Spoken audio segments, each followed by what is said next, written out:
అందరికి నమస్కారం. ఈరోజు జగన్మోహన్ రెడ్డి గారి ప్రభుత్వం వచ్చిన తర్వాత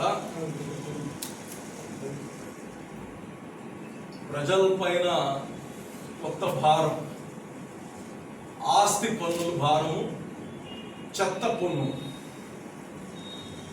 ఈరోజు అదేవిధంగా నెల్లూరు నగరంలో కానీ నెల్లూరు కార్పొరేషన్ ఆస్తి పన్నులు, అలాగనే చెత్త పన్ను, స్లంలో ఉండే వాళ్ళకి ఎంత అంటే దాదాపు 30 రూపాయల నుంచి 5,000 రూపాయల దాకా వేస్తున్నారు చెత్త పన్ను. కానీ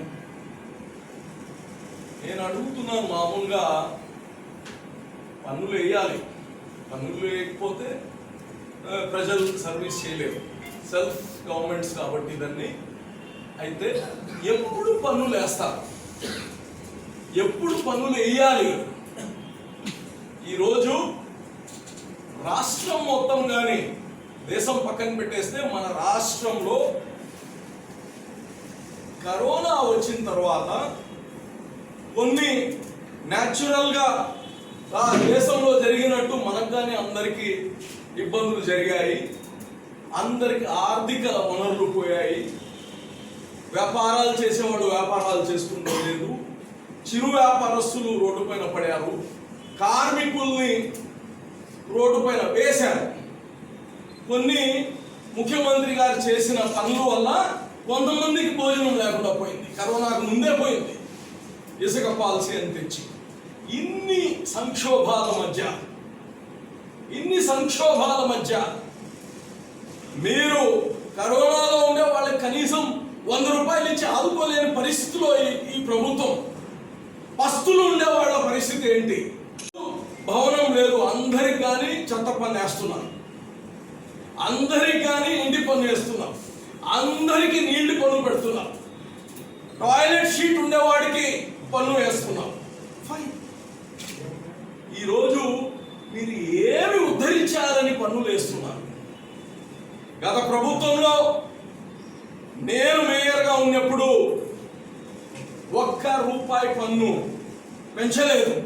ఎందుకంటే పన్నులు వేయడం స్టేట్ గవర్నమెంట్ ఇన్ఫ్లుయెన్స్ చేసినా ఆ యొక్క లోకల్ గవర్నమెంట్ పరిధిలో చూసుకొని పన్నుల్ని సరళించుకునే ఆ యొక్క కండిషన్ ఆ యొక్క బాడీకి ఉంటుంది.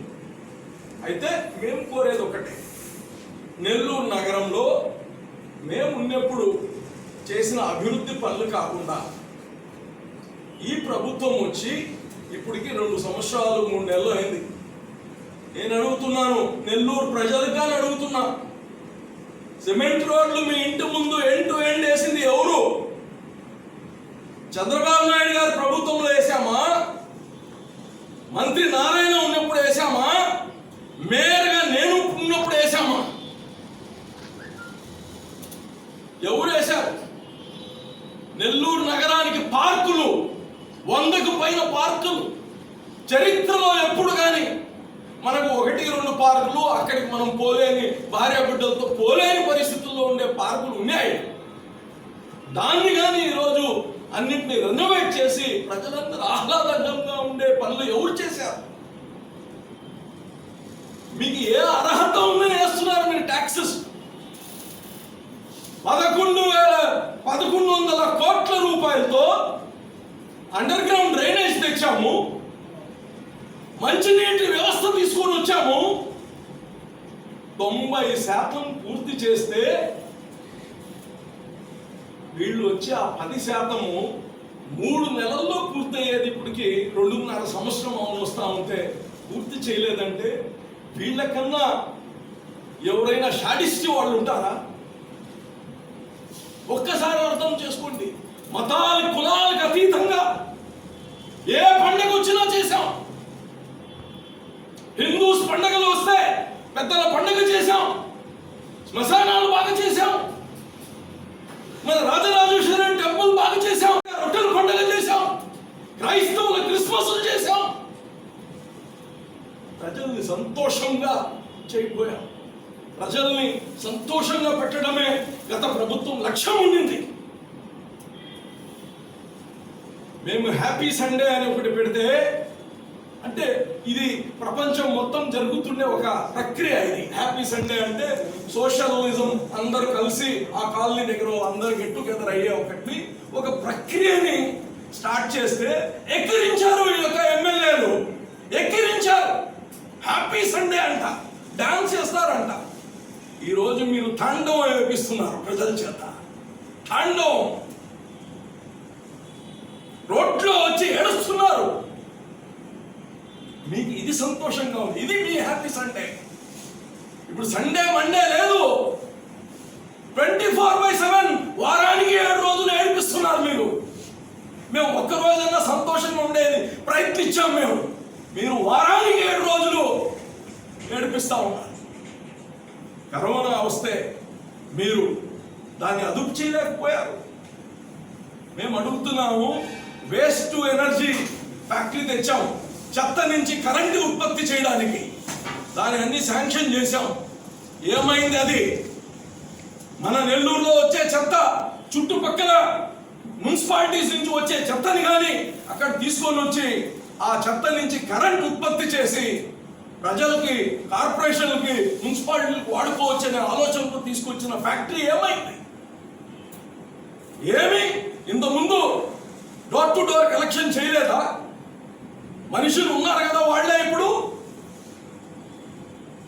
అంటే బాగా చేయలేదు. ఎస్, ఇది డబ్బాలు ఇచ్చేయంగానే బాగా అయిపోదు. ప్రజల్లో మార్పు రావాలి, ప్రజల్లో మార్పు తేవాలి. అది మున్సిపల్ కార్పొరేషన్ పని. పెనాల్టీలు వేసేదానికన్నా ముందు వాళ్ళకి ఇన్ఫ్రాస్ట్రక్చర్ క్రియేట్ చేయండి. ఈరోజు నేను ఒకటే అడుగుతున్నాను, స్వచ్ఛ భారత్ సెస్ ఎందుకు కడుతున్నామండి మనం అందరం ప్రజలు? స్వచ్ఛ భారత్ అనే దేనికోసం వచ్చింది? క్లీన్ అండ్ గ్రీన్ కోసం వచ్చింది. ఈ స్వచ్ఛ భారత్ సెస్ ప్రతి ప్రజలు కడతానే ఉన్నారు. 0.5% కడుతున్నాం అందరమే. ఏం కొన్నా స్వచ్ఛ భారత్ సెస్ ఉంటుంది దాంట్లో. మన దగ్గర ఉండే ఆటోలు, మన దగ్గర ఉండే వెహికల్స్ ఏదైతే ఈరోజు చెత్తను తీసుకెళ్తున్నాయో అవి అన్నీ ప్రజల్ని ఇంత అవుద్ది, ఇన్ని లెక్కలు అవుతాయి, ఇన్ని లక్షలు అవుతాయి, ప్రజలు ఇంత ఏంటి డొనేషన్ అడగలేదే. ఆ రోజునే ఇక్కడ మంత్రి నారాయణ గారు మున్సిపల్ శాఖ ఉండడం ఒక అదృష్టం. ఆ రోజుల్లో అప్పుడులో వెంకయ్య నాయుడు గారు కేంద్ర అర్బన్ మినిస్టర్గా ఉండడం ఒక అద్భుతం మనకు. రోజు ఉండే వెహికల్స్ మీరు ఎందుకు ప్రజలపై వేయాలంటారు? మీరు స్వచ్ఛ భారత్ మిషన్ నుంచి తెచ్చుకోండి, తప్పేంది? మీ మంత్రులు ఏం చేస్తున్నారు? మీ మంత్రులు ఏం చేస్తున్నారు? ఇక్కడ మంత్రులు తెచ్చుకునేది ఎందుకు? జిల్లాకు మంత్రులు కావాలని. జిల్లాకు మంత్రులు కావాలి, ఇంటికి గులాబ్ జామ్ ఇస్తావా? ఈ నగరానికి, ఈ జిల్లాకి ఏం కావాలన్నా నువ్వు అక్కడ క్యాబినెట్ లో ఉంటావు కాబట్టి పోరాడి జిల్లా కోసం తేవాలి. మీ జుట్లు ముడేసుకొని మీ తగ్గులకే సరిపోయింది. ఒక ఆయన ఇసుక నూకేశాడంటే, ఒక ఆయన గ్రామం నూకేశాడని మీ పంచాయతీలకు సరిపోయింది. నగరం కోసం ఏం మాట్లాడారు మీరు?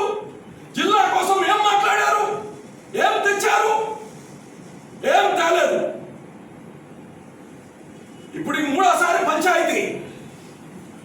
ఒక్కొక్కసారి ఒక్కొక్క ఎమ్మెల్యే, ఒక మంత్రి కొట్టుకుంటే తిట్టుకుంటే మీ పంచాయతీలకు వస్తాడు ఆయన. ఇప్పుడు సలహాదారుడు సజ్జల రామకృష్ణారెడ్డి ఈ ఊరికి మేలు చేయడానికి వచ్చారనుకుంటారేమో మీరు. వాళ్ళ పంచాయతీలు, బోడి పంచాయతీలు ఆయన చేయడానికి వచ్చినది, ప్రజల కోసం రాలే. దానికి ఒక పుయ్యి అని బండ్లు ఉత్తిగా జీతాలు తీసుకునే వాళ్ళకి. కానీ నేను చెప్పేది ఒకటే, ఈ నెల్లూరు నగరంలో మంత్రులు 2 ఉన్నారు జిల్లాలో, కానీ ఏం చేశారు? ఈ నగరంలో తెలుగుదేశం హయాంలో వేసిన సిమెంట్ రోడ్లు, తెలుగుదేశం హయాంలో కట్టిన డ్రైన్స్, తెలుగుదేశం హయాంలో తెచ్చిన వాటర్ స్కీమ్, తెలుగుదేశం హయాంలో తెచ్చిన అండర్ గ్రౌండ్ డ్రైనేజ్, తెలుగుదేశం హయాంలో కట్టిన పార్కులు, తెలుగుదేశం హయాంలో కట్టిన స్కూల్స్, తెలుగుదేశం హయాంలో అంగన్వాడీ సెంటర్ నుంచి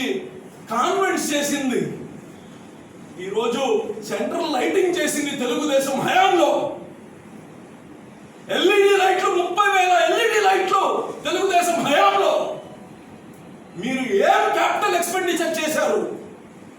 ఏం ఆస్తి క్రియేట్ చేశారు ఈ నగరానికి? ఏం సంపద క్రియేట్ చేశారు ఈ నగరానికి పన్ను వేయడానికి? నేను అడుగుతున్నా. ఆ రోజుల్లో చీమ చుట్టుకంటే మన దగ్గర పెద్ద కమల్ హాసన్ ఉన్నాడు. ఎవరు? Rural MLA. ఒరే కాలువ కట్టడానికి, బ్రిడ్జ్ వేయడానికి కొద్దిగా టైం తీసుకుంటే పోయి గుంటలో మునిగేశాడు ఆయన. ఏమయ్యా నువ్వు మనిషి, మారిన మనిషి అని టీవీలో అన్నీ వేసావు. నువ్వు మారకపోతేనే బాగున్నట్టున్నావు. మళ్ళా రివర్స్ అయిపో. నువ్వు పాత గుండా శ్రీధర్ రెడ్డి బాగున్నాడు. ఇప్పుడు మారిన మనిషి తర్వాత నువ్వు ఎవరికి పనికి రావట్లే. ఇదే ఎవరికి పనికి రావట్లే, ప్రజలకి పనికి రావట్లే. అప్పుడన్నా గుంటల్లో దీంట్లో దూకుతున్నావు. ఈరోజు నేను అడుగుతున్నా, ఏం చేశారు? ఇన్ని పనులు వేస్తా ఉంటే నోట్లో చెవులో ఏముంది? మీది వినిపించలేదా? మాట్లాడలేదా? నాకు తెలిసి ఆ 5 సంవత్సరాల్లో ఒక 500 సార్లు వచ్చి ఆ కార్పొరేషన్ గేట్ల ముందు కూర్చొని గేట్లు పగలు కొట్టేశారు. ప్రజలు ఓట్లు వేశారు కదా, వాళ్ళకి ఏం చెప్తారు ఇప్పుడు? ఎందుకు మాట్లాడట్లేదు మీరు? గతంలో 279 జియో వచ్చింది, కేంద్రం తెచ్చింది. అందరికీ ఈ యొక్క చెత్త ఇంటింటి నుంచి సేకరించాలి, చెత్త నుంచి కరెంట్ ఉత్పత్తి చేయండి, ఇవన్నీ రూల్స్ తెచ్చింది. అవుట్ సోర్సింగ్ చేయమనింది లేబర్ అన్నింటినీ. ఆ రోజు మేము అవుట్ సోర్సింగ్ లేబర్ని చేసేసాం. కానీ అయితే రాష్ట్రం మొత్తం, దేశం మొత్తం 279 జియో అమలైతే నెల్లూరు నగరంలో అప్రూవల్ ఇచ్చినా కానీ ఆ అప్రూవల్ అట్నే ఆపేసి మేము ఉండే వర్కర్స్తోనే చేయించి డోర్ టు డోర్ చేయించాం. ఆ రోజు నెల రోజులు ఆ కార్మికులను బట్టి నగరాన్ని ఇబ్బంది పెట్టారు. పండగల సమయంలో ఇబ్బంది పెట్టారు. అయినా ఆ రోజు మేము ఎట్టో ఒకటికి ఇబ్బంది పడినా మేము నగరంలో ఇబ్బంది లేకుండా చేయగలిగాం. రాత్రి పగులు మేము ట్రాక్టర్లు తోలాము, మేము చెత్త లారీలు తోలాము. ఆ రోజు ఈరోజు అదే కార్మికుల్ని మేము ఒప్పుకొని మీతోనే చేయిస్తాము అన్ని చెప్పిన తర్వాత ఈరోజు మీరేం చేయిస్తున్నారు? ఎక్కడ చూస్తే మున్సిపల్ కార్మికులు ఈరోజు కలెక్టరేట్ దగ్గర వెళ్తే కలెక్టరేట్ దగ్గర ధర్నా చేస్తున్నారు. ఎక్కడ పోయారు ఆ రోజు కూర్చున్న ఎమ్మెల్యేలు? ఎక్కడ పోయారు ఈరోజు మీరు మంత్రి అయిన తర్వాత? ఈ నగరాన్ని ఏం చేశారు మీరు? నేను ఒకటే కోరుతున్నా, కలెక్టర్ గారు పాపం ఐఏఎస్ ఆయన ఒకసారి చేస్తున్నారు నెల్లూరులో. ఇప్పుడు కొత్తగా మనకి ఇంకో ఐఏఎస్ ఆఫీసర్ దినేష్ గారు, వీళ్ళందరూ రోబోస్. వీళ్ళకి ఏంటంటే ఫ్రీ విల్ ఉండదు. పాపం మంచి చేయాలన్నా చేయలేరు, రోబోస్ వీళ్ళు. నిజము, నేను చెప్తున్నాను. పాపం ఒక కొత్త ఐఏఎస్ ఆఫీసర్ ఎట్లుంటుంది, బాగా చేసేయాలి, ఇంత చేసేయాలి అనుకుంటారు. వాళ్ళు ఏం చేయలేరు. వాళ్ళు robots. They are mechanically controlled, remotely controlled. So వాళ్ళని కొద్దిసేపు పక్కన పెడదాం. ఇక్కడ ఉండే మంత్రులు, ఎమ్మెల్యేలు ఈ నగరాన్ని కాపాడుకోవాలి. నేను ఒకటే అడుగుతున్నా, ఒక వైట్ పేపర్ రిలీజ్ చేయండి. ఈ 2.5 సంవత్సరంలో ఈ నెల్లూరు నగరానికి ఎన్ని వేల కోట్లు మీరు పెట్టారని పన్నులు వేస్తున్నారు? ఎన్ని వేల కోట్లు? బహుశా ఎక్కువ డబ్బులు మీరు ఉత్పత్తి రాళ్ళు వేసుకోవడానికి పెట్టుకుంటారు. మేము రాళ్ళు కానీ వేసుకోలేదు. అదేమో రాళ్ళు అంటారు, శిలా ఫలకాలు కానీ వేసుకోలేదండి. శిలా ఫలకాలు కానీ వేసుకోలే. వీళ్ళు శిలా ఫలకాలకి డబ్బులు అయిపోతున్నాయి, పూలు వీళ్ళకి మాలలు వేయడానికి. ఏదేమైనా నేను చెప్పేది ఒకటి, ప్రజలకి మీరు సహాయపడి, ప్రజలకు మీరు అభివృద్ధి చేసి, ప్రజలకు మీరు వాళ్ళకి కావాల్సిన అన్ని సదుపాయాలు కల్పించిన తర్వాత ట్యాక్సులు వేస్తే అందగిస్తుంది. కానీ ఈరోజు కరోనా కష్టాల్లో వాళ్ళు ఆల్రెడీ మూలకుతా ఉంటే నెత్తిన తాటికాయ పడినట్టు. ఇది కరెక్ట్ కాదు. ఆర్థిక పరిస్థితిని అర్థం చేసుకొని నువ్వు వనరులు పెంచాలి. కానీ ముఖ్యమంత్రి అయ్యుండి లాస్ట్కి సారాయిపోయిన అప్పు తెచ్చిన చరిత్ర నీదే, వైఎస్ఆర్సీపీది. వచ్చే 20 సంవత్సరాలు సారాయికి ఇంతమంది తాగుతారు, రేపు ఆడవాళ్ళకి దాపిస్తున్నట్టున్నాడు. ఇంత ఆదాయం వస్తుంది. సో దీనిపైన మాకు అప్పు ఇండియాకి తెచ్చుకున్న ఘనత ఈ యొక్క జగన్మోహన్ రెడ్డిదే, ఇక్కడ ఉండే ఎమ్మెల్యేలు మంత్రులదే. వీళ్ళు తెచ్చుకొని పాపం చేశాము. వీళ్ళకి కనికరం లేదు, పేదలంటే బాధ లేదు, ఈరోజు ప్రజలంటే భయం లేదు, ప్రజల పైన ప్రేమ లేదు వీళ్ళకి. నేను కోరేది ఒక్కటే, ముందు మీరు ఇన్ని పనులు చేశాము ఈ నగరానికి మా ప్రభుత్వం వచ్చిన తర్వాత, కాబట్టి మేము పన్నులు వేస్తున్నాము అని మీరు చెప్పండి. మీరు వైట్ పేపర్ రిలీజ్ చేయకుండా, ప్రజల్ని కన్విన్స్ చేయకుండా ప్రజల దగ్గర నుంచి వసూలు చేయాలంటే కుదరదు అని కానీ మేము తెలియజేస్తున్నాం. రేపు అన్ని అఖిల పక్షాలను కానీ నేను పోయి కలవబోతున్నాను. వామపక్షాలు అందరినీ కానీ తీసుకుంటున్నాము.